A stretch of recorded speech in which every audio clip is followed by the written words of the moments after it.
આપણે પેલું નામ દ્વાર સુધી નથી, બીજું લક્ષણ દ્વાર થી તો છે ને? હા છે સ્વામી. પહેલું જ કરવાનું.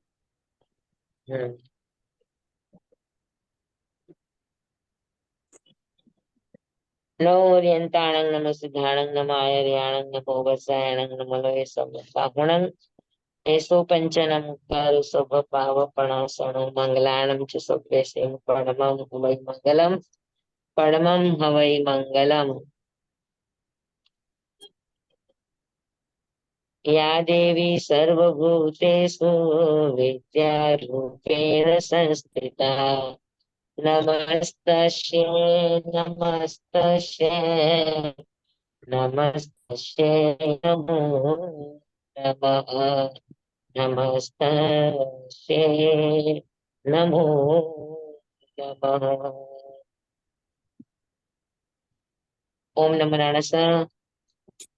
ઓમ નમો સૂયસ. ઓમ નમો સૂર્યદેવ્યાય. ઓમ નમો વાયણાર્યસ. ઓમ નમો બંભ્યે લિંગયે. તીર્થંકરો ગણધરો પૂર્વધરો શ્રુતધરો વાચનાચાર્ય યુગ પ્રધાન આચાર્ય ઉપાધ્યાય સાધુ સાધ્વી ભગવંતો જય શાસન દેવ જય શાસન માતા ઉપકારી ગુરુ ભગવંતો ગુણી ભગવંતો આપ સર્વની આજ્ઞા હો, શરણો હો, સંરક્ષણ હો. જય શાસન દેવ જય શાસન માતા આપ સર્વની આજ્ઞા હો, શરણો હો, સંરક્ષણ હો. આપ સર્વની આજ્ઞા હો.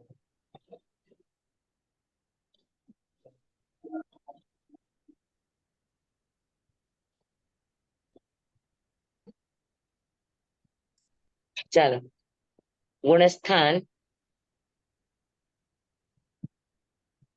બધાને સંભળાય છે? જી સ્વામી. જી સ્વામી.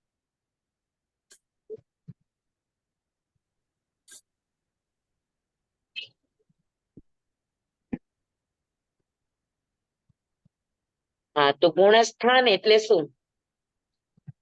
આપણે શબ્દના અર્થ ઉપર જઈએ તો જીવોના અનંત ગુણ છે. તો અનંત ગુણ પ્રમાણે અનંત ભાન હોય, પણ તેમ છતાં જીવના મુખ્ય ગુણના આધાર ઉપર ખાસ કરીને મોહનીય કર્મ, એના આધાર ઉપર ગુણસ્થાનના ભેદ, ગુણસ્થાનના પ્રકાર કે ગુણસ્થાનના ભાવો સાંકળવામાં આવ્યા છે. કેમ કે સૌથી વધારે જીવના ગુણોના આરો અને અવરોમાં ઉતાર અને ચડાવની અંદર સૌથી વધારે જિમ્મેદાર કોઈ હોય તો એ મોહનીય કર્મ છે.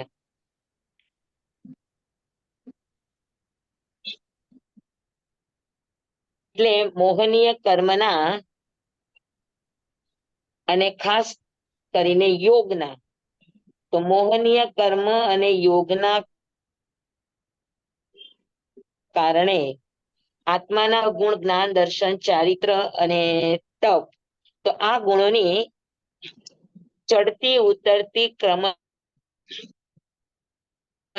અવસ્થાને ગુણસ્થાન કહેવામાં આવે છે.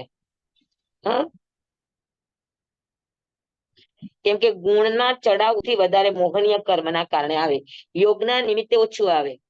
સૌથી વધારે જવાબદાર મોહનીય કર્મ છે.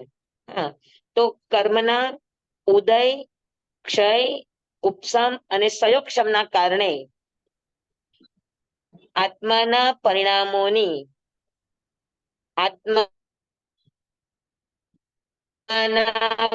જળ ઉતર અવસ્થાને ગુણસ્થાન કહેવામાં આવે છે.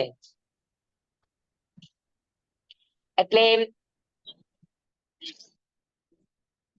આત્માના વિકાસની ક્રમિક અવસ્થા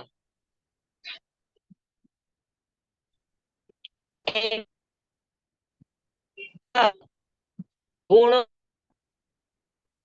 વિવિધ સ્થાનોની અવસ્થા, પરિણામોના વિવિધ સ્થાનોની અવસ્થા આ ગુણસ્થાન છે. પણ એ વિવિધ સ્થાનો કે ક્રમિક વિકાસ આ બધાની અંદર જવાબદાર છે ઉદય, કર્મોનો ઉદય, કર્મોનો ઉપશમ, કર્મનો સયોક્ષમ અને કર્મનો ક્ષય. ઉદય, ક્ષય, સયોક્ષમ કે ઉપશમ આના કારણે જીવના પરિણામોમાં ઉતાર ચઢાવ આવે છે. અને ની અવસ્થાઓ એ અવસ્થાઓને ગુણસ્થાન કહેવામાં આવે છે. સમજાય બધાને બરાબર? તો ગુણસ્થાનની અંદર સૌથી વધારે જવાબદાર ફેક્ટર કયો તો ઉદય, કર્મનો ઉદય, કર્મનો ક્ષય, કર્મનો સયોક્ષમ અને કર્મનો ક્ષય આ ત્રણ છે. જેમ જેમ ક્ષાયિક ભાવ વધે તેમ તેમ જીવની પરિણામની ધારા ચડતા ક્રમે વર્ધમાન ક્રમે ઉપર ઉઠે. પણ જેવો સયોક્ષમ કે ઉદય ભાવ આવે તો જીવની એ અવસ્થા સયોક્ષમમાં ઉતાર ચઢાવ બંને હોય. ઉદયની અંદર ઘટાડો હોય, આત્માના ઘટાડો થાય તો જીવના ગુણોની અવસ્થામાં પણ ઘટાડો થાય. બરાબર? તો આવી બધી વિવિધ અવસ્થાઓ છે જીવના પરિણામની. જ્યાં સુધી ક્ષાયિક ભાવ આવે નહીં ત્યાં સુધી ગુણસ્થાનમાં ચડ ઉતર ચાલુ રહે. જેવો ક્ષાયિક ભાવ આવે એટલે ઉતાર ચઢાવનો ક્રમ ઘટતો જાય. બરાબર? જેમ કે સૌથી પહેલા ક્ષય થાય તો મિથ્યાનીય છે. તો મિથ્યા તો મોહનીય નો અગર ક્ષય થઈ ગયો જો અને સ્થાનકે આવ્યો તો ક્ષાયિક ભાવ દર્શન મોહનીય ક્ષય થાય અને સાયક સંકિતની પ્રાપ્તિ થાય ત્યાર પછી જીવ ચોથેથી નીચે ન જાય. જ્યાં સુધી ઉપસમ છે, દર્શન સપ્તક નો ઉપસમ છે, યા તો દર્શન સપ્તક નો સયોક્ષમ છે, ત્યાં સુધી પેલું બીજું ત્રીજું ચોથું, પેલું બીજું ત્રીજું ચોથું ઉતાર અને ચઢાવ ચાલુ હોય. સમજાવું તમને બધાને? જેવું ક્ષાયિક ભાવ આવે દર્શન સપ્તક નો ક્ષય થાય પછી પેલા બીજા ત્રીજા ગુણસ્થાનની જે ઉતાર ચઢાવ અવસ્થા હતી એ સમાપ્ત થાય. તો જ્યાં સુધી ક્ષાયિક ભાવ આવે નહીં ત્યાં સુધી ઉપસમ, સયોક્ષમ અને ઉદય આ ત્રણ ભાવ હોય. આ ત્રણ ભાવના કારણે પરિણામોમાં ચડાવ ઉતાર આવે. તો ચડાવ આવે તો ગુણસ્થાન ઉપર આવે તો ગુણસ્થાન થી પાછા નીચે આવે. હા, તો આવી બધી અવસ્થાઓ જે જીવની ધારાને કારણે ગુણોની અવસ્થાઓ થાય છે આ અવસ્થાઓને ગુણસ્થાન કહેવામાં આવે છે. આગમની અંદર એનું નામ ગુણસ્થાન કહેવામાં આવે. બરાબર?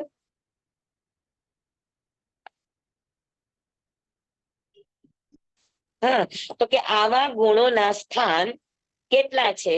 તો કે અહીંયા આગળ મુખ્યતાએ એના ચડાવ ઉતારના સોપાનને ગણવામાં આવે તો 14 પ્રકારના સોપાન છે. બરાબર? એ 14 ક્રમિક અવસ્થાઓને 14 ગુણસ્થાન કહે છે. તો સૌથી પહેલા 14 અવસ્થાઓ છે તો એને તો કરવું છે કે ભાઈ અવસ્થા કઈ? તો કે જીવની પહેલી અવસ્થા છે એનું નામ છે મિથ્યાત્વ ગુણસ્થાન. પછી આવે નામ દ્વાર આવે પેલો. નામ દ્વાર ની અંદર આમ તો આખા ગુણસ્થાનક ને સમજવા માટે 22 પ્રકારના દ્વાર છે. એટલે 22 રીતે તમે ગુણસ્થાન ને સમજો. ગુણસ્થાનનો ગુણસ્થાનનો એકદમ ખુલાસો તમને 22 કરવામાં આવે. તેમાં સૌથી પેલો નામ દ્વારા ની અંદર એ અવસ્થાઓના નામ છે કે જેમ કે પેલા ગુણસ્થાનક નામ ત્યાંના પરિણામો એટલે એને મિથ્યાત્વ ગુણસ્થાન કહ્યું. બીજા ગુણસ્થાનક ની અંદર સાસ્વાદન, ત્રીજા ગુણસ્થાનક ની અંદર મિશ્ર, ચોથા ગુણસ્થાનક ની અંદર અવિરત સમ્યક દ્રષ્ટિ. તો આ બધા નામો અને એ નામોની અંદર કર્મના ઉદય, ઉપશમ અને સૌક્ષમ કે ક્ષયને લઈને જીવની પરિણામની ધારા મુખ્ય આ બધા સોપાનથી પસાર થાય. બરાબર છે? હા. તો સૌથી પહેલા મિથ્યાત્વ ગુણસ્થાન. તો મિથ્યાત્વને ગુણસ્થાન કહેવાનું કારણ શું? આ તો ગુણના સ્થાન છે ને. તો ગુણના સ્થાન મિથ્યાત્વ એ ગુણ છે? ના હા. તો એને ગુણસ્થાન કહેવાનું કારણ શું? હા તો કે જીવની બે અવસ્થા છે. પેલા ગુણસ્થાન વર્તી જીવોની બે અવસ્થા છે. એક છે મિથ્યાત્વ અને એક છે મિથ્યાત્વ. તો જ્યાં સુધી વિકાસની યાત્રામાં ન આવે ત્યાં સુધી એને મિથ્યાત્વ કહેવાય. હાજી, પ્રશ્ન કર્યો કોઈ કઈ? ના, અવાજ તમારો ઘડી ઘડી કપાય. અચ્છા, અહીંયા થોડુંક વરસાદનું વાતાવરણ કદાચ. હા, એટલે જ અવાજ આવે છે બરાબર? આપને બધાને સંભળાય છે? હા, એમ સંભળાય છે બરાબર. ઓકે. મિથ્યાત્વની બે અવસ્થા કીધી હા. પેલા ગુણસ્થાનકની બે અવસ્થા, મિથ્યાત્વ અને મિથ્યાત્વ ગુણસ્થાન. હવે આ બે માં શું અંતર? તો કે જ્યાં સુધી ગુણોના ક્રમિક વિકાસમાં જીવ ન મુકાય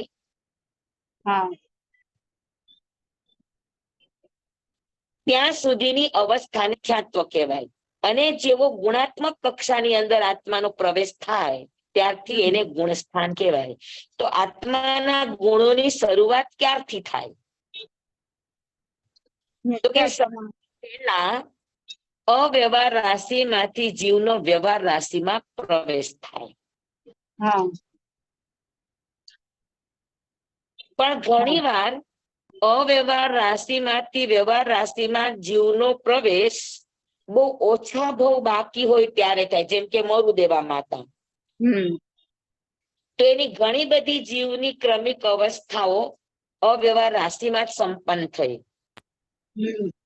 એટલે અવ્યવહાર રાશિ પણ ગુણાત્મક કક્ષા રીતે અવ્યવહાર રાશિમાંથી વ્યવહાર રાશિમાં પ્રવેશ એ પણ જવાબદાર નથી. જવાબદાર આવશે અવ્યવહાર રાશિમાંથી વ્યવહાર રાશિમાં આવવા માટે સૌથી પહેલો ગુણ આવશે ચર્માવર્ત કાળમાં પ્રવેશ. અનંત પૂતગલ પરાવર્તન કાળમાં જીવનું પરિભ્રમણ ચાલતું હતું. પૂતગલ પરાવર્તન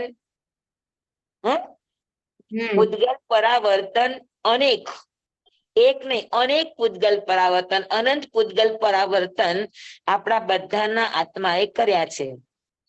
એમ અનંત પૂતગલ પરાવર્તન કરતા કરતા કરતા પ્રવાહગત જીવની નિર્મળતા થતા જીવ જ્યારે ચર્માવર્ત કાળમાં પ્રવેશ કરે કે હવે એને આ સંસારમાં એક પૂતગલ પરાવર્તનથી વધારે કાળ આ સંસારમાં રહેવાનું નથી. તો જીવનો આ સૌથી પહેલો વહેલો ગુણાત્મક વિકાસ છે. સમજાણું તમને? કે ચર્માવર્ત કાળમાં એ તો નક્કી થઈ ગયું કે હવે અનંત પૂતગલ પરાવર્તન માંથી આત્માનો છુટકારો થઈ ગયો. અને હવે એ અનંત સંસારી માંથી પરિત સંસારીમાં આવી ગયો કે હવે એને એક પૂતગલ પરાવર્તન કરવાનું છે, એનાથી વધારે નથી કરવાનું.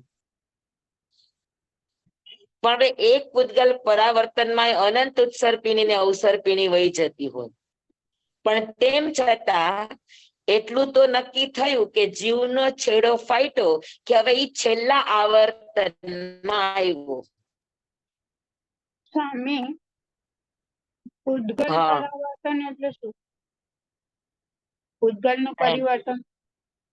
પૂતગલ પરાવર્તન એટલે મેં તમને એકવાર આ વિષય સમજાવ્યો હતો, પણ આમ એકદમ ડિટેલ થી નહીં, કે બદલાવ હા બદલાવ થવો હા એને અલગ અલગ નામે બોલાવવામાં આવ્યા છે.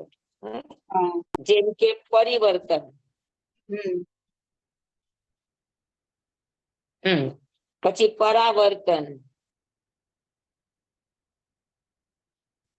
પછી આવે પ્રવર્તન અને પરિણમન. આ 4 શબ્દ છે બદલાવ. પર્યાયોનો બદલાવ આવે એને પરિવર્તન કહેવાય. બરાબર. પછી કોઈ શાસન છે, કોઈ એક એકમ છે, એનો બદલાવ આવે. જેમ કે ઋષભદેવ ભગવાન નું શાસન છે, એ એક એકમ છે, એક સંકુલ છે. ઈ બદલાઈને અજીતનાથ ભગવાન આવે. અજીતનાથ ભગવાન નું એક શાસન છે, ઈ બદલાઈને શંભુનાથ ભગવાન નું આવે. તો ઈ જે એકમો છે એમાં જો બદલાવ આવે એ બદલાવને પ્રવર્તન કહેવાય. આપણે કહીએ ને યુગ પ્રવર્તન, યુગ બદલાણ. 24 તીર્થંકરના 24 યુગ છે, તો એક બદલાય એને પ્રવર્તન કહેવાય. બરાબર છે. પછી દ્રવ્યમાં બદલાવ આવે, ખાસ કરીને રૂપી.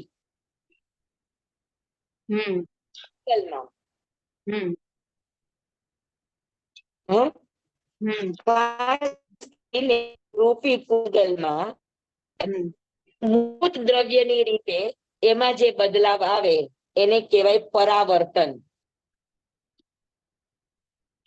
અને આત્માના પરિણામોમાં બદલાવ આવે એને કહેવાય પરિણમન. સમજાણું?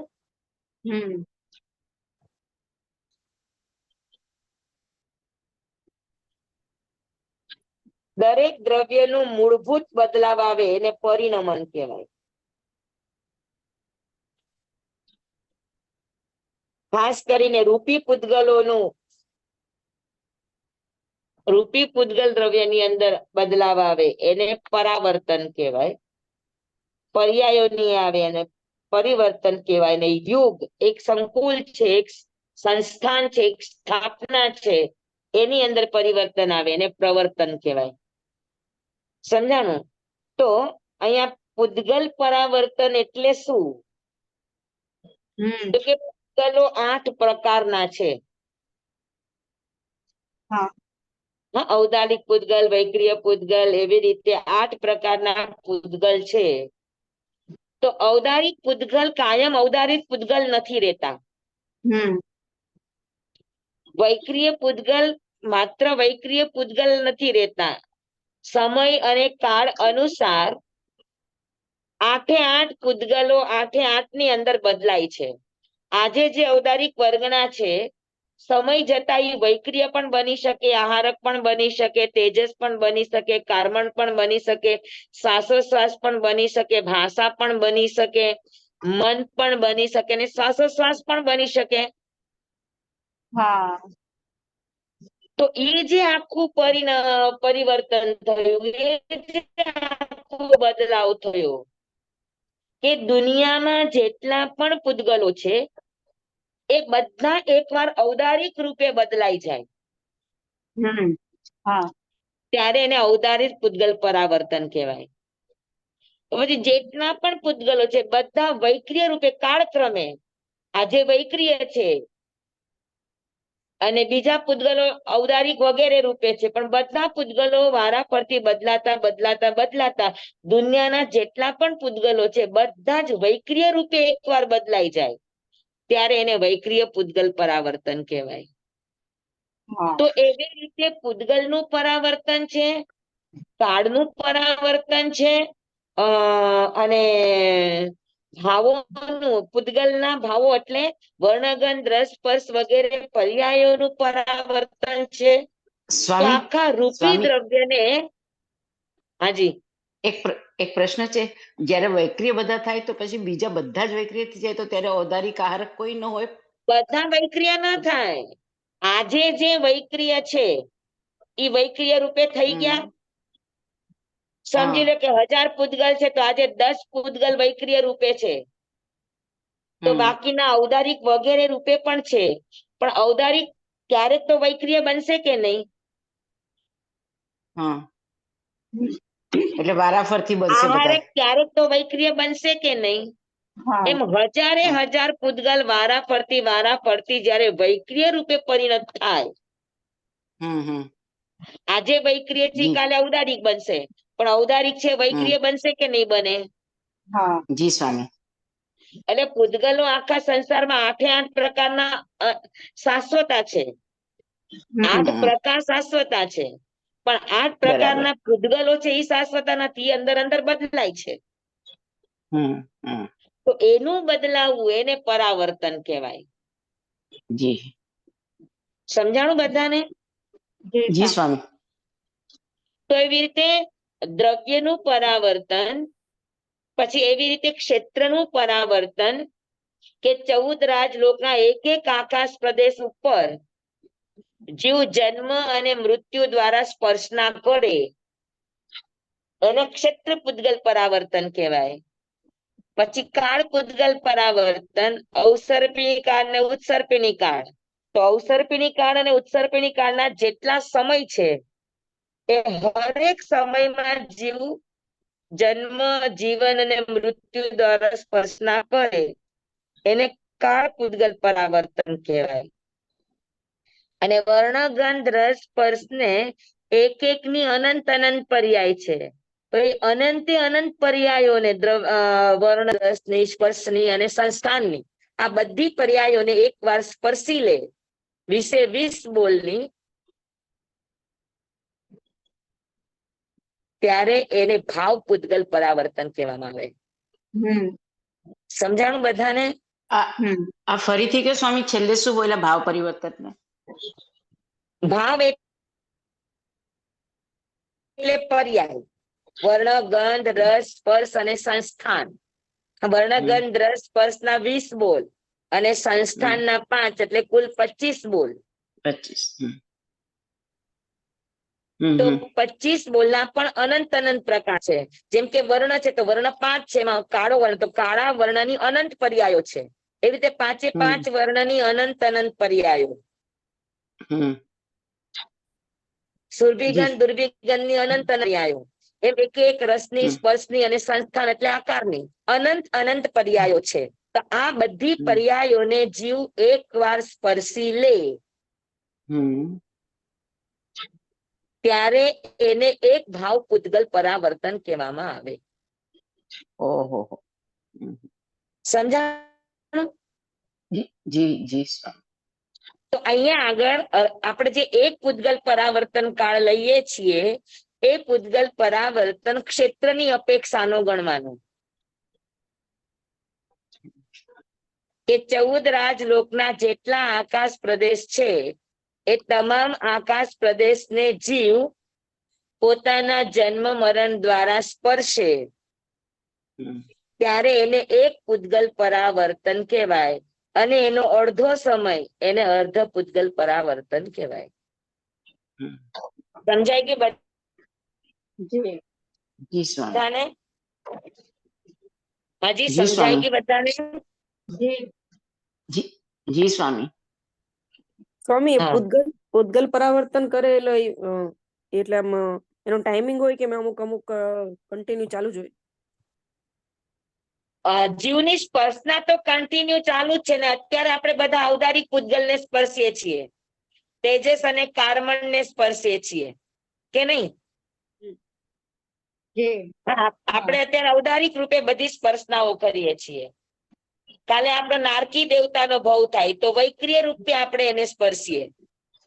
હા જે ભવની અંદર જે જે શરીર હોય તે પૂતગલોને આપણે સ્પર્શતા હોઈએ, હમ બરાબર ને? તો એમ હમ. કરતા કરતા જગતની તમામ વર્ગણાઓને આપણે તે રૂપે સ્પર્શે, ઔદારિક રૂપે, વૈક્રિય રૂપે, હમ આરક રૂપે, કાર્મણ રૂપે, શ્વાસોશ્વાસ રૂપે, ભાષા રૂપે, મન રૂપે, વચન રૂપે. તો આ બધી વર્ગણાઓને આપણે સ્પર્શીએ ત્યારે એક દ્રવ્ય પૂતગલ પરાવાય.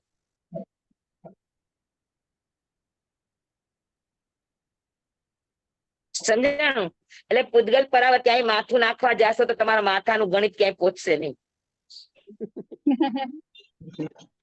સાચી વાત છે. પણ ક્ષેત્ર પૂતગલ પરાવર્તનમાં આપણું માથું પહોંચે. કે ક્ષેત્ર પૂતગલ પરાવર્તન એટલે શું? કે ભાઈ આખા લોકના અસંખ્યાત પ્રદેશ છે, તો જીવ ક્રમશઃ એક એક પ્રદેશને સ્પર્શે. આજે એને ઉપર જન્મ લીધો, કાલે આ પ્રદેશ ઉપર, પછી આ પ્રદેશ ઉપર, પછી આ પ્રદેશ, એમ કરતા કરતા કરતા 14 રાજલોકના બધા આકાશ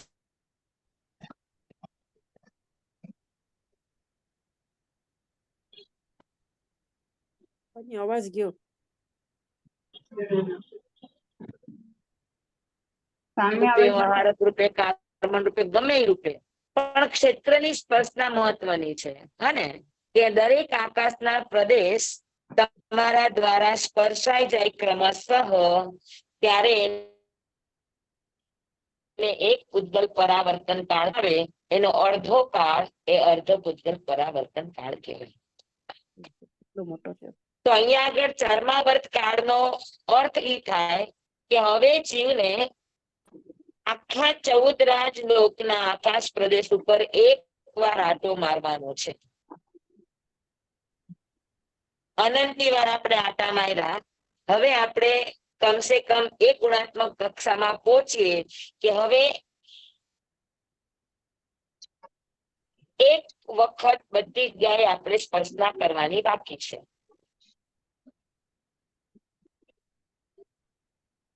તો જીવની આ વિકાસ યાત્રાની શરૂઆત અહીંથી થાય કે જીવનો ચર્માવર્ત કાળમાં પ્રવેશ થાય. તો એનાથી કયો ગુણ પ્રગટ થાય? તો કે એનાથી જે ગાઢામાં ગાઢું, ચીકણામાં ચીકણું જે મિથ્યાત્વ મોહનીય કર્મ હતું, એ મિથ્યાત્વ મોહનીય કર્મના પરિણામમાં એના મળની અંદર થોડો હ્રાસ થાય, એટલે ઘટાડો થાય. હા, સમજી લો કે કોઈને કોન્સ્ટિપેશન ની તકલીફ હોય અને એ કોઈ દવા લે પેટની, તો જેમ મળ ઢીલો થાય કઠણમાંથી, તો હા, તો એવી જ રીતે ચર્માવર્ત કાળનો પ્રવેશ એટલે જે મિથ્યાત્વનો ગાઢો, ચીકણો અને કડક જે ભાવ હતો, એ ભાવમાં થોડીક ઢીલાસ આવે, એમાં હલચલ થાય. ચર્માવર્ત કાળમાં પ્રવેશ થાય એટલે સમજાણું? તો એ અવસ્થા ચર્માવર્ત કાળની છે. એમાં એનો એક ગુણ આવ્યો કે મિથ્યાત્વ કમસે કમ અંદરથી થોડુંક હૈલું તો ખરું. હા, તો એ અવસ્થા ચર્માવર્ત કાળની. અને ત્યાર પછી જીવમાં ક્રમિક ગુણોનો વિકાસ થતો જાય કે ચર્માવર્ત કાળમાંથી આગળ વધતા વધતા વધતા મહામોહનીય કર્મના જે 30 ઠેકાણા છે એનું સેવન જીવ હવે 2 વારથી વધારે વાર નહીં કરે. પેલા તો અનંતી વાર એનું સેવન કરતો હતો, અને હવે 2 વારથી વધારે વાર હવે એનું સેવન કેવા ભાવ નહીં આવે. એને દ્વિરબંધક અવસ્થા કહેવાય. મહામોહનીય કર્મ એટલે 70 કરોડા કરોડી સાગરો પમની સ્થિતિનું કર્મ હવે આ જીવ 2 વારથી વધારે વાર બાંધશે નહીં. એવી એની પરિણામની ધારાને દ્વિરબંધક અવસ્થા કહેવાય. તો આ બધો વિકાસ થયો ચર્માવર્ત કાળમાં આવ્યો ત્યારે તો હજુ ઘણી વાર મહામોહનીય કર્મ બાંધવાના ઠેકાણાનું સેવન કરતો હતો, પણ હવે એની પરિણામની ધારા વર્તમાન શુભ શુભ થવા માંડી. એના કારણે હવે એ મહામોહનીય કર્મની સ્થિતિના જે કારણો છે એ કારણો વધુમાં વધુ 2 થી વધારે વારનું સેવન નહીં કરે. આપણને સ્વામી સમજાશે. સ્વામી હાજી. સવાલ, ચર્માકાળ એટલે આત્મભાવ થવું? ચર્માવર્ત કાળ એટલે જીવનો છેલ્લા આવર્તન કાળની અંદર પ્રવેશ થવો. ઓકે, જી હજુ સ્વામી. આત્મભાવ તો ઘણો દૂર છે, અચ્છા, પણ કહી શકાય કે હવે એ આત્માની તરફ ડે બાય ડે વધશે ખરો. જી. પણ હજુ આત્માને નજીક જવા માટે તો હજુ એને ઘણા લોઢાના ચણા ચાવવાના બાકી છે. અને પણ સ્વામી અપેક્ષાએ સમજી લ્યો કે 104 ડિગ્રી બુખાર હોય, તાવ હોય, અને એમાંથી 103 ડિગ્રી થાય તો સારું કહેવાય કે ખરાબ કહેવાય? સારું. સારું કે પણ આ જો 3 ડિગ્રી 103 ડિગ્રી તાવ તો છે જ. છે. તો જી. ચર્માવર્ત કાળના પ્રવેશનો એવું કહેવાય કે ભાઈ પહેલા કરતા એનું બેટર છે, અચ્છા. પણ હજુ એના શરીરમાં મિથ્યાત્વ મોહનીયનું જોર તો છે જ. હા. હે ને? કેમ કે 70 કરોડી સાગરોપમનું કર્મ બાંધવાના ભાવો હજુ 2 વખત એની પાસે પડ્યા છે. હમ. અને આપણે ઓળખી શકીએ કે મહામોહી કર્મ બાંધવાના ઠેકાણા જે 30 છે. હા, 30. અરિયંતની અસાધના, સિદ્ધની અસાધના, આચાર્યની અસાધના, ઉપાધ્યાયની અસાધના, સાધુ ભગવંતોની અસાધના, નિર્ગ્રંથ પ્રવચનની અસાધના, જે 30 બોલો છે મહામોહનીય કર્મના, તમારા પ્રતિક્રમણની બુકમાં છે, તમે વાંચી લેજો. તમને હા. ખબર પડશે કે આવા ભાવો કરવાનું આપણને વારંવાર મન થાય છે. આપણે નિંદા કરીએ છીએ તો એ સમય આપણે જોતા નથી કે આપણે કોની નિંદા કરીએ છીએ, અને એ નિંદા કરવા બેસે તો આપણને કેટલો રસ આવે છે. હમ. પણ સમજાય છે તમને? સ્વામી, અરિયંત અને સિદ્ધની તો આપણે નિંદા ન કરીએ, બીજાની તો કરીએ. ચલો, તો ઈ કેવી રીતે થાય? આ તો પણ બીજાની પણ કરીએ ને, સાધુની પણ નિંદા કરીએ કે નથી કરતા?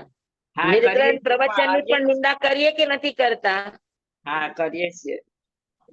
તો પછી તો એ નિંદા કરવાના ભાવ આપણને કેટલી વાર આવે છે? એ તો વારે ઘડીએ ઈ વાત આવે આ એટલે તો આવી પછી જાય. ચર્માવર્ત કાળના પ્રવેશમાં 2 વારથી વધારે વાર ન આવે તો ગુણાત્મક કક્ષા થઈ કે ન થઈ? હા. સમજાય છે તમને? હા, કે સમજાણું. 30 કારણોને વાંચી લ્યો, તમે સમજી લેજો કે આપણા જીવનમાં આ રસ તૂટ્યો કે નથી તૂટ્યો, હમ. કે હજુ આપણના 30 ઠેકાણામાંથી કોઈ પણ એક ઠેકાણું આપણે સેવન કરીએ છીએ એકદમ રસપૂર્વક, તો હા. સમજી લેવાનું કે હજુ આપણો ચર્માવર્ત કાળમાં પ્રવેશ નથી, ભલે ને આપણે ગુણસ્થાનનો થોકડો કેમ ભણતા હોઈએ. હમ. એટલે જ નકર ગુણસ્થાન. માપદંડ છે. જી. જી સ્વામી. આ સમજાણું? આ આપણું માપદંડ છે કે ભાઈ હા. આપણું મહામોહનીય કર્મ કેટલું ઢીલું પડ્યું છે. મહામોહનીય કર્મ જેમ જેમ ઢીલું પડશે તેમ તેમ આત્માની વિકાસની કક્ષા આગળ વધતી જશે. તો મિથ્યાત્વ ગુણસ્થાનમાં પ્રવેશ ચર્માવર્ત કાળને એટલા માટે જ કીધો છે કે ચર્માવર્ત કાળમાં આવ્યો એટલે એનું મિથ્યાત્વ મોહનીય કર્મ છે.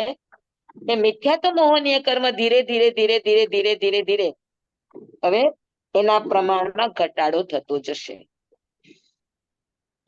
તો સૌથી પેલો ઘટાડો થાય તો ક્યાં થાય? તો કે દ્વિર્બંધક અવસ્થામાં આવશે કે મહામોહનીય કર્મની સ્થિતિ ઉત્કૃષ્ટ 70 કરોડી સાગરોપમની એ હવે 2 વારથી વધારે વાર નહીં બાંધે. એટલે આવા ભાવ આવશે તો 2 જ વખત આવશે, એનાથી વધારે વાર નહીં આવે. આપણે આટલું સમજવા છતાં પણ આપણે નિંદાના ભાવો છોડી નથી શકતા. હા, તો એનો અર્થ એ છે કે આપણામાં હજુ મિથ્યાત્વનું જોર છે. જે દિવસે એ ભાવ છૂટી જશે તો સમજવાનું કે મિથ્યાત્વનો ભાવ ઘટતો ગયો. સૌથી વહેલો નિંદાનો ભાવ ઘટાડવો પડશે કે કોઈની જ નિંદા નહીં, કોઈની જ નિંદા નહીં.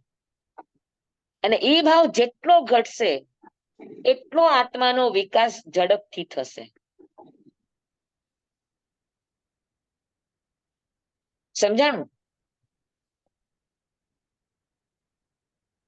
હવે આપણા હાથમાં છે કે નહીં? અને ખાસ કરીને ગુણવાન પુરુષોની નિંદા ક્યારેય પણ ન કરવી. સાધક પુરુષોની નિંદા ક્યારેય પણ ન કરવી. ધર્મના માર્ગે ચડેલા છે, ભલે પછી મોહનીય કર્મના ઉદયના કારણે એ સાધુ પડીવાય પણ થતા હોય તો એની પણ નિંદા ન કરો. કેમ કે પરિણામની ધારા એટલી બધી ચિત્ર વિચિત્ર હોય કે પડનારો તો વળી પાછો ચડી જશે, પણ નિંદા કરનારો વળી પાછો ચડશે નહીં, એનો અનંતો સંસાર વધશે.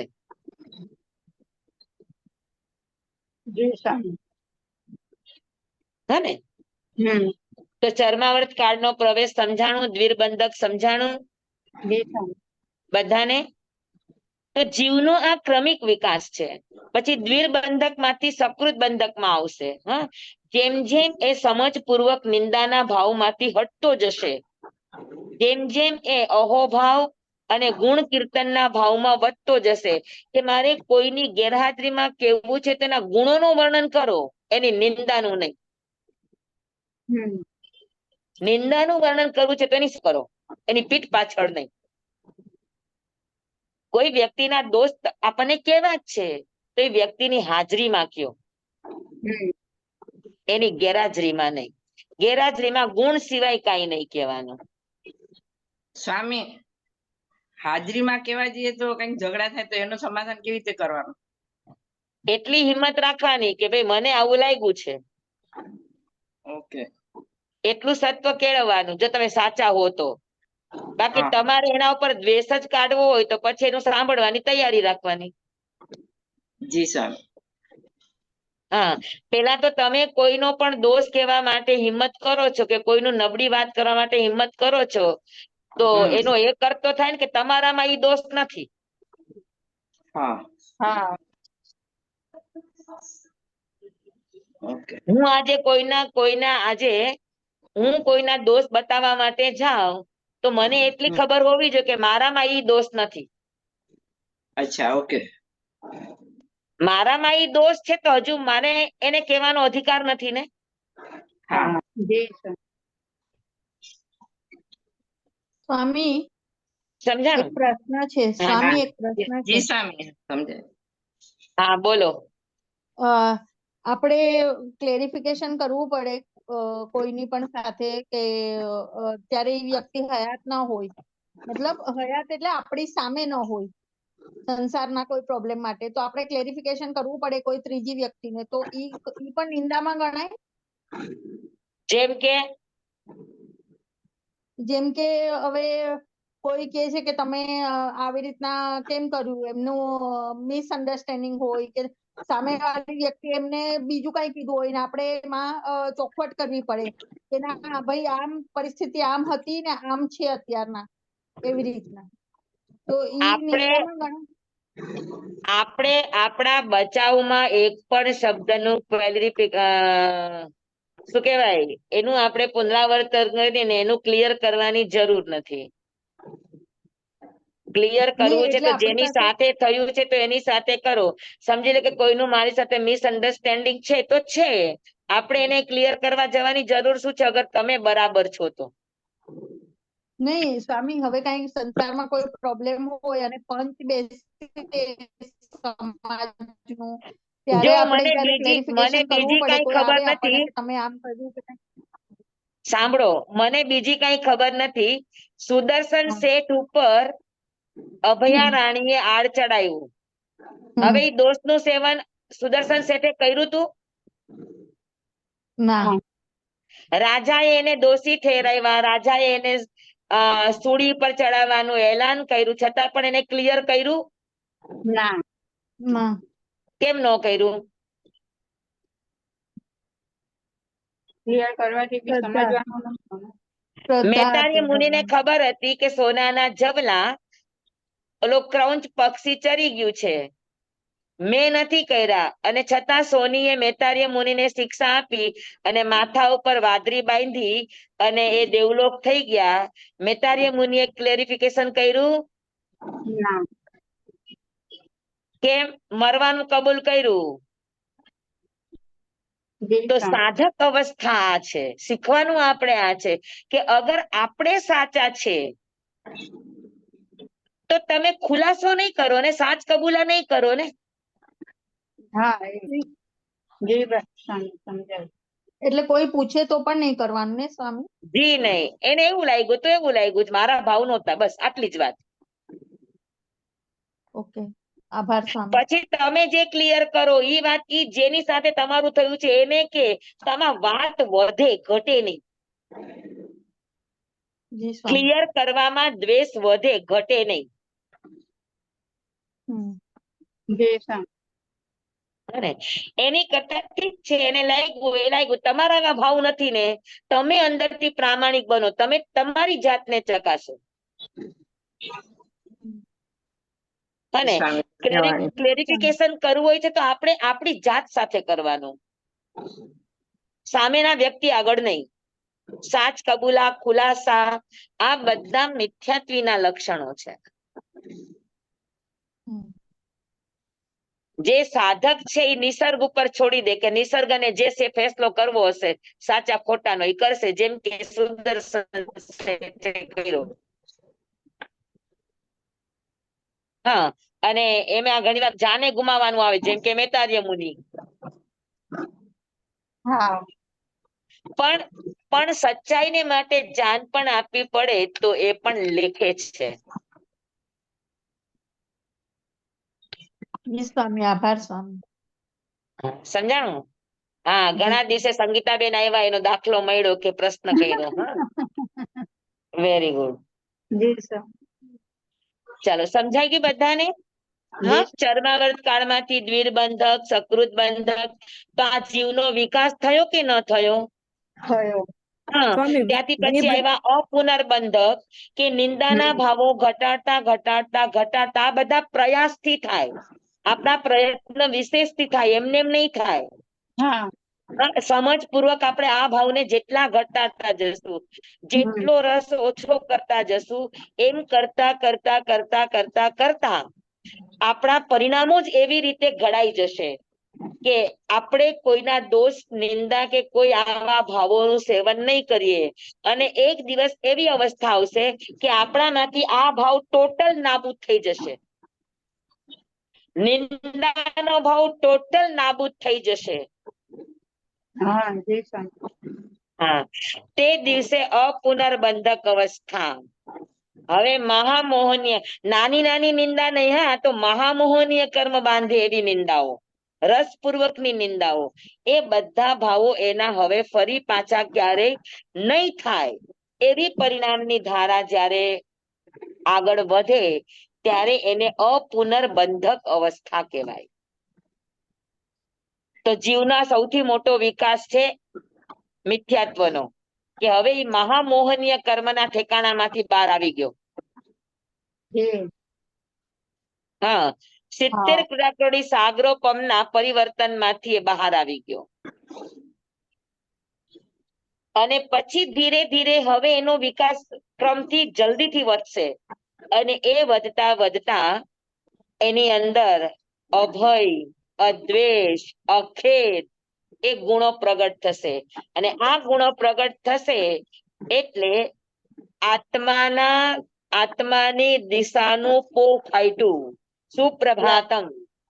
તો હમણાં તક તો એ મિથ્યાત્વમાં જ છે. હાજી, આટલું બધું મિથ્યાત્વમાં જ છે. હજુ તો તમને આગળ કેટલું બધું કહેવાનું છે મિથ્યાત્વનું, હજુ તો ઘણું બાકી છે. હા, ઓહો. શ્વાસ પકડીને બેસજો. એટલે સ્વામી ગુણસ્થાનમાં ઉપર ચડે ને ઉતરે એવું એટલા માટે થાય. હા, હજુ તો આ ચડી રહ્યો છે, અને આ ચડેલો ફરી પાછો હવે નીચે ન જાય. એક જી. વાર નિર્બંધક છૂટી ગયો પછી બંધકમાં ન જાય, અપુનર્બંધકમાં આવે એ પાછો હવે અપુનર્બંધકમાંથી નીચે નહીં જાય. હા, તો આ એનો વિકાસ છે. હા સમજાણું તમને? અને પછી એમ કરતા કરતા કરતા ઈ અભય અદ્વેષ અને અખેદ ની અંદર આવે હા કે હવે એના તરફથી કોઈને ભય લાગશે નહીં. હા એટલે કોઈની માટે ઈ ડરામણી સ્થિતિમાં નહીં રહે. બધાને માટે ઈ મિત્ર બનશે પણ કોઈને માટે દુશ્મનાવટ નહીં કરે. ઓકે તો એ અભય છે. હા પછી અદ્વેષ છે, એને કોઈના પ્રત્યે જ નહીં રહે. હજુ એના પ્રત્યે રાગ નથી જાગ્યો, ગુણો પ્રત્યેના ભાવ નથી જાગ્યા, પણ દ્વેષ નથી. અને અખેદ અવસ્થા, હવે એને સંસારના કારણોમાં એને અરુચિ થશે અને સાધનામાં આત્માના ભાવોમાં એને રુચિ જાગશે, એને કહેવાય અખેદ. હા, તો આવી અવસ્થામાં આવશે. આ અવસ્થા આવી એટલે એની ધર્મની શરૂઆત થવા માટેનું આકાશ ખુલ્યું. હા બરાબર. અને ત્યાર પછી એ આદિ ધાર્મિક, આને કહેવાય આદિ ધાર્મિક. હા હા, પછી એની અંદર યોગ બીજ ના બિયારણ થશે. હા, અને એ બિયારણ કરતા કરતા એ ધર્મના તત્વોની નજીક આવતો જશે. એની સેવા કરશે, એની વયાવચ કરશે, એની પાસે જશે. એમ કરતા કરતા કરતા જીવ તારક તત્વો પાસે જતા જતા એની સાથે રહેતા એનામાં માર્ગને અનુસાર રુચિ જાગશે. મોક્ષ માર્ગને અનુસાર રુચિ જાગશે, ત્યારે એને કહેવાય માર્ગાભિમુખ થયો. અચ્છા હવે એને રુચિ જાગવા માંડી છે, હા હા પણ હજુ આચરણમાં નથી આવ્યો. અંદરથી એને ગમવા માંડ્યું છે, પણ હજુ ઈ તરફ એનો પગ નથી ઉપાડ્યો. હા હા એને કહેવાય માર્ગાભિમુખ.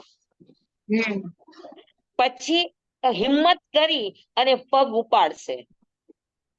અચ્છા માર્ગ ઉપર આવવાની કોશિશ કરવા માટે પગ ઉપાડશે, એને કહેવાય માર્ગાપતિત. માર્ગ ઉપર આવ્યો અને પછી એ અનુસાર જીવન જીવશે. અને જીવન જીવવાનો સૌથી પહેલો ગુણ એનામાં આવશે પ્રામાણિકતા, નીતિ, ન્યાય અને પ્રામાણિકતા. અચ્છા નીતિ, ન્યાય અને પ્રામાણિકતા સંસારમાં પણ. પછી પશુ જીવન હોય તો પણ એનામાં નીતિ, ન્યાય અને પ્રામાણિકતા રહે. જેમ કે સાવજ છે, એ ભૂખો રહેવો કબૂલ કરે, પણ એના જે ઉસૂલો છે કે સામેના શિકારને ચેતવ્યા વગર ઈ પાછળથી ઘા નહીં કરે, તો આ એની પ્રામાણિકતા છે, આ એની નીતિ છે. તો નીતિ, ન્યાય અને પ્રામાણિકતામાં જીવ આગળ વધે એટલે એ માર્ગાનુસારી બને. અચ્છા માર્ગાનુસારીની 35 યોગ્યતા એનામાં આવે. અને માર્ગાનુસારીને 35 બોલ તમે જોશો ને તો તમને એમ થાય કે ઓ આ તો ધાર્મિક પુરુષ છે, હા હા હા પણ હજુ ધાર્મિક નથી. માર્ગાનુસારી, માર્ગને અનુસાર હવે એ પોતાનું જીવન જીવન જીવવા માર્ગને અનુસાર જીવન જીવો. તમારે લગ્નમાં જવું હોય તો એને અનુસાર તમારો મેકઅપ કરો ને. હા હા અચ્છા એટલે હવે ઈ ચાલવાનું અને સાદડીમાં જવા હોય તો એને અનુસાર મેકઅપ કરો. હા તો માર્ગાનુસારીનો અર્થ છે મેકઅપ છે, કે હવે મોક્ષ માર્ગને અનુરૂપ એવું એનું એવું એનો મેકઅપ, એવી એની જીવનની પદ્ધતિ શૈલી અપનાવશે. એ માર્ગાનુસારી છે. પછી માર્ગાનુસારીનું જીવન જીવતા જીવતા એને ઘૂટતા જીવ ક્યાં સુધી આવે? તો કે યથા પ્રવૃત્તિકરણમાં આવે. હા યથા પ્રવૃત્તિકરણ પણ અનંતી વાર જીવ કરે, એમાંથી પછી એ શુક્લ પાક્ષિક બને. શુક્લ પાક્ષિક બને. હવે એનો અર્થ એ થયો કે ચર્માવર્ત કાળની અંદર એનો એક પૂતગલ પરાવર્તન હતું. હા હવે આ બધું અપુનર્બંધક થી લઈ દ્વિર્બંધક, સકૃત બંધક, અપુનર્બંધક, આદિ ધાર્મિક, યોગ બીજ, યોગ સેવા, માર્ગાભિમુખ, માર્ગાપતિત, માર્ગાનુસારી, એ બધું જીવન જીવતા જીવતા જીવતા એનો સંસાર કેટલો ઘટી ગયો, તો કે અર્ધ પૂતગલ પરાવર્તનનો ઘટી ગયો. હવે કેટલો બાકી છે? અર્ધ કુદરત. તો કે હવે એનો સંસાર અર્ધ પૂતગલ પરાવર્તન, અડધો ફેરો પતી ગયો, હવે અડધો ફેરો જ બાકી છે. હા, એ ભાવ આવે ત્યારે એને શુક્લ પાક્ષિક કહેવાય. ઓકે. બરાબર. અને હા. શુક્લ પાક્ષિક થયા પછી કોઈ તરત જ સમ્યક્ત્વ પામે અને કોઈ છેલ્લા ભવે પણ પામે. પણ હવે સમ્યક્ત્વને અનુરૂપ વાતાવરણ એની આજુબાજુ ગોઠવાવા માંડે. એટલે આટલા સુધી જ એવું મિથ્યાત્વ જ હજી છે. જી, હજુ તો યથા પ્રવૃત્તિકરણ, હા, આટલું બધું. પછી અપૂર્વકરણ, હા, પછી અનિવૃત્તિકરણ, પછી હા. અંતઃકરણ, પછી ત્રિપુંજીકરણ, આ બધું મિથ્યાત્વ છે. ઓહો. એટલે તો હજી બહુ દૂર છે. સમજાણું? જી સ્વામી. એટલે એમ કહી શકાય કે હા. સંકિત મેળવવા માટે 99% સાધના પેલા ગુણસ્થાનમાં છે. 99%. Okay, okay. હા, એટલે આટલું બધું જયારે થાય ત્યારે પછી આપણે એમાં મિથ્યાત્વ ગુણ સ્થાનમાં આવ્યું. અંતઃકરણ થયું, ત્રિપુંજીકરણ થયું અને સમ્યક દર્શનની પ્રાપ્તિ થઈ. સમ્યક દર્શનની પ્રાપ્તિ થઈ તો એ મિથ્યાત્વમાંથી સંકિતમાં આવ્યો. હા. એટલે મિથ્યાત્વના ભાવોને ધોવા માટે સંકિત આત્માનો ગુણ છે, એના ઉપર મિથ્યાત્વનો મેલ છે. તો મિથ્યાત્વના મેલને ધોવા માટેના આ બધા તબક્કાઓ છે. જી સ્વામી. યસ. તો હા, સ્વામી મિથ્યાત્વનો મેલ ત્રિપુંજીકરણમાં સાવ ધોવાઈ જાય ઓકે. અને ચોથા ગુણસ્થાનનું પ્રગટીકરણ થાય. જેવો મિથ્યાત્વનો મેલ ધોવાઈને કા ખતમ થઈ ગયો ને કા નીચે બેસી ગયો, ફટકડી નાખીને જેમ પાણીનો મેલ નીચે બેસી જાય, હા, એ હા. મિથ્યાત્વનો મેલ નીચે બેસી ગયો તો ઉપસમ સંકિત. ઓકે. મિથ્યાત્વનો મેલ ખતમ થઈ ગયો તો સહાયક સંકિત. સમજાણું જી બરાબર? જી સ્વામી. તો સ્વામી આ કાર્ડમાં તો સંકિત હશે જ નહીં. હા, આ કાર્ડમાં તો સંકિત હશે જ નહીં ને. ના ના, આ કાળમાં સંકિત છે ને. કોણે કીધું? તમે હું બધા લઈ શકીએ, પણ આપણે આ રસ્તે ચાલવાના પ્રયાસ કરવા પડે. હા. હા, એટલે એ પ્રયાસ કરતા કરતા આટલું બધું કરવાનું છે. યથા પ્રવૃત્તિકરણ સુધી આપણા પ્રયાસો છે. પ્રયાસો. યથા પ્રવૃત્તિકરણ અને અપૂર્વકરણ સુધી આપણા પ્રયાસો છે. અપૂર્વકરણ થયા પછી એની મેળે બધું થવા મળશે. સ્વામી પણ તો ત્યાં સુધીના ભાવોને ઘૂંટવાના પ્રયાસ આપણો હોય, હા. પુરુષાર્થ આપણો હોય. યસ. યથા પ્રવૃત્તિકરણ એકવાર કહો ને સ્વામી. યથા પ્રવૃત્તિકરણ અનંતી વાર થાય, પણ સંકિતને પ્રાપ્ત કરવા વાળું યથા પ્રવૃત્તિકરણ છેલ્લે એક વાર જ થાય, શુક્લ પાક્ષિક થયા પછી. ઓકે. શુક્લ પાક્ષિક થયા પહેલા યથા પ્રવૃત્તિકરણ ઘણી વાર કરીએ આપણે. યથા પ્રવૃત્તિકરણ એટલે શું? શબ્દથી બોલીએ, હું જુદો છું, મારો આત્મા જુદો છે, મારું શરીર જુદું છે, જે થાય છે તે શરીરને થાય છે, મને કાંઈ થતું નથી, સંબંધો બધા સ્વાર્થના છે, સંસાર છોડવા જેવો છે. આ બધી વાતો ખાલી શાબ્દિક. અચ્છા. એટલે શબ્દના સ્તર ઉપર આપણે બધી વાતો કરીએ છીએ, બધું વૃત્તિકરણ છે. ઓકે. અનુભવના સ્તર ઉપર આવશે ત્યારે એ છેલ્લું યથા પ્રવૃત્તિકરણ. સમજાણું? જી સ્વામી. જી સ્વામી. તો સંથારો એટલે ત્યારે એ ભાવ હોય. હા, અત્યારે સંસાર આપણો એવો જ હોય, અચ્છા. ઘર ઘર રમવા જેવો. ઓકે. પણ તેમ છતાં ઈ ઉત્કૃષ્ટ પ્રયાસ છે. કેમ કે સંથારો ગ્રહણ કરવો અને જીવવાનો મોહ છોડવો જાગૃતિ પૂર્વક એ સહેલું નથી. હા, દેહાધ્યાસ છોડવા માટેના સૌથી ઉત્તમ પ્રયાસ છે. જી સ્વામી. ધન્યવાદ. પણ સંથારો કર્યો એટલે પાર પામી ગયા એવું માની નહીં લેવાનું. જી સ્વામી.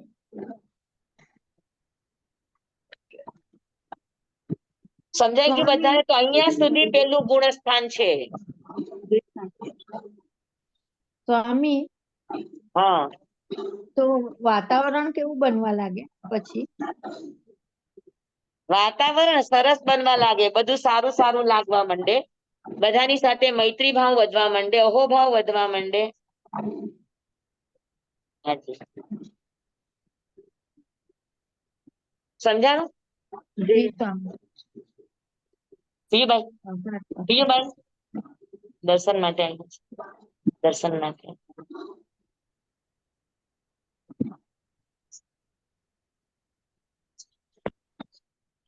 હાજી, હા, હા.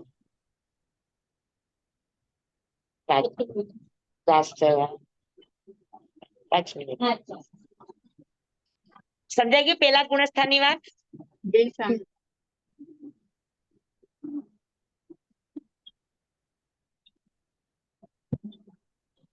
આજે આટલું રાખશો, 5 ને 10 થઈ છે. અમારે થોડાક દર્શનાર્થી પણ આવ્યા છે. હા સ્વામી. હા, 5 ને 10 આપણો ટાઈમ પણ થઈ ગયો છે. અને બીજું, હજુ આપણા ગુણસ્થાનના નામોની વાત થોડીક બાકી છે, એ અવસરે આપણે શનિવારે હા કરી લઈશું, હા. એટલે તમારું પૂરું થઈ જાય. સ્વામી આમાં બરાબર? તમે કેમ છો? સ્વામી, એક ક્વેશ્ચન કરું? હા, તો હજુ આપણે તો આપણે ના માની શકાય ને, હજી આપણે તો એક ઉદ્ગત પરાવર્તનમાં પણ ના આવ્યા હોઈએ ને. બસ અવાજ છે. આપણે ખાલી આપણી જાતને તપાસવાની, આપણને આ બધી ચીજોમાં કેટલી રુચિ છે અંદરથી. ઓકે. આપણાથી એ વસ્તુ થાય ન થાય આગળની વાત છે, આપણી રુચિ ક્યાં બેસે છે હા. એના ઉપર નિર્ધાર થાય આ બધો. હા હા. એક 5 મિનિટ. હો, જી સ્વામી. જી સ્વામી. સ્વામી. હા? ધન્યવાદ સ્વામી. હા. ધન્યવાદ. કોણ છે, શું છે, વળી પૂછતી હોય છે. કોણ છે, શું છે, ક્યાંથી આવે છે, મંદિર કે? એક 5 મિનિટ આ રહે. સ્વામી તમે ક્યાં પહોંચ્યા? પૂછી લો જરા, કોણ છે, શું છે. હા, પણ ક્યાં મારા ત્યાં શું છે? હાજી. જી સ્વામી. જમવાઈદમ વચ્ચામિનમ વિનખરમ અચખરમ પયહીનમ વિનયહીનમ જોગહીનમ ઘોષહીનમ સુઠ્ઠું દિનમ દુઠ્ઠું પડી છે અકાલે કહું સજ્જાઓ કાલે ન કહું સજ્જાઓ અસજ્જાએ સજ્જાયમ સજાય ન સજાયમ ભણતા ગણતા ચિંતવતા વિચારતા સુણતા સાંભળતા જ્ઞાનીઓના અનંત અનંત ભાવો છે, અનંત અનંત પર્યવો છે, અનંત અનંત ગમા છે, અનંત અનંત નહીં છે, અનંત અનંત નિક્ષેપ છે, અનંત અનંત રહસ્ય છે, અનંત અનંત ખુલાસાઓ છે. આમાંથી કોઈ પણ ભાવ ભેદ નહીં, નિક્ષેપ ગમા રહસ્ય ખુલાસાનું સ્ખલન છદમસ્ત ભાવે મારા બોલવામાં, કહેવામાં, સમજાવવામાં આવ્યું હોય, આપના સાંભળવા સમજવામાં આવ્યું હોય તો અરિયંશિત કેવડી ગુરુ ભગવાન આપની સાક્ષી, આત્મા પરમાત્માની સાક્ષી એ તસ્મે. હા, આપણે વચ્ચે પૂતગલ પરાવર્તન લીધું એટલે આપણું આ અધૂરું થઈ ગયું, નતર એક ક્લાસમાં આપણું નામ દ્વાર પૂરો થઈ પૂરું જાય. થઈ ગયા. પણ વાંધો નહીં, હવે સ્વામી પછીના ક્લાસમાં હા હા જી સ્વામી. નામ નામ દ્વાર છે, એટલે પછીનું બધું રેકોર્ડિંગ તો આપણી પાસે છે જ પેલાથી. હા છે. જી સ્વામી. ભલે. ધન્યવાદ સ્વામી. વીઆરવી હા. ખાતા સ્વામી. ધન્યવાદ સ્વામી. હા, સાસામાં રહેજો.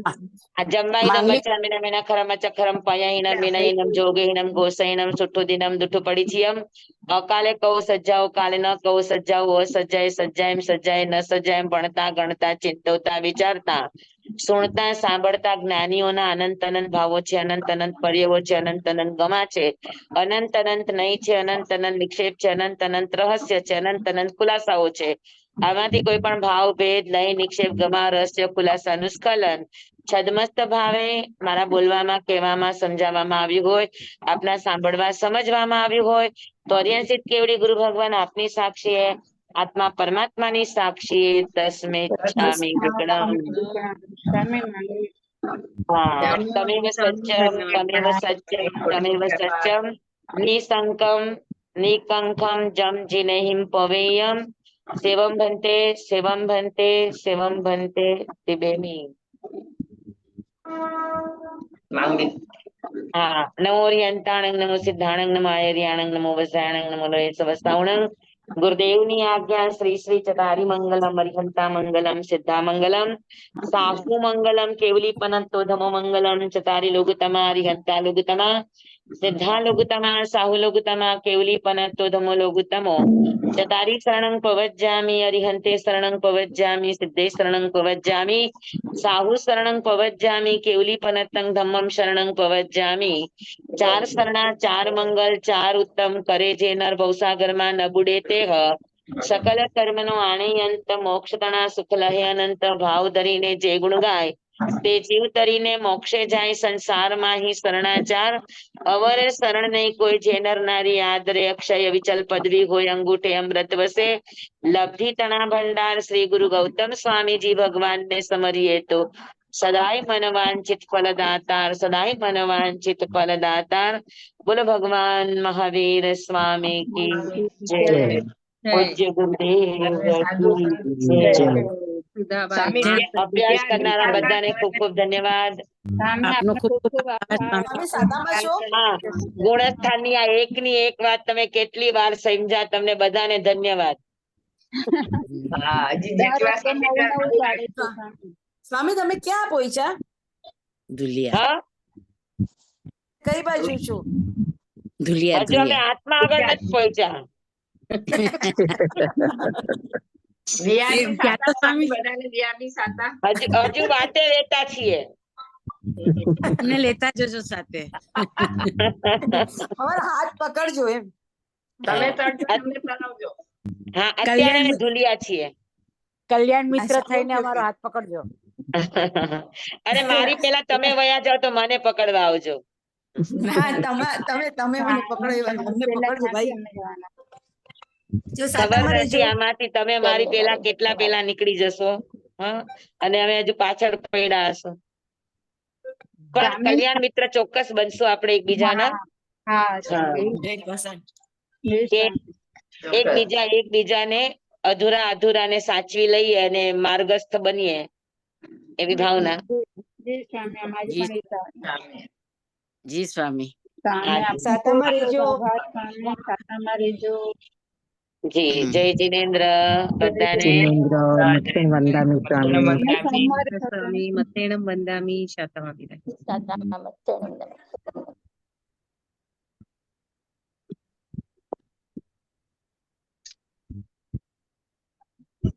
હેટલ હેપી જર્ની. નીકળી ગઈ હતા.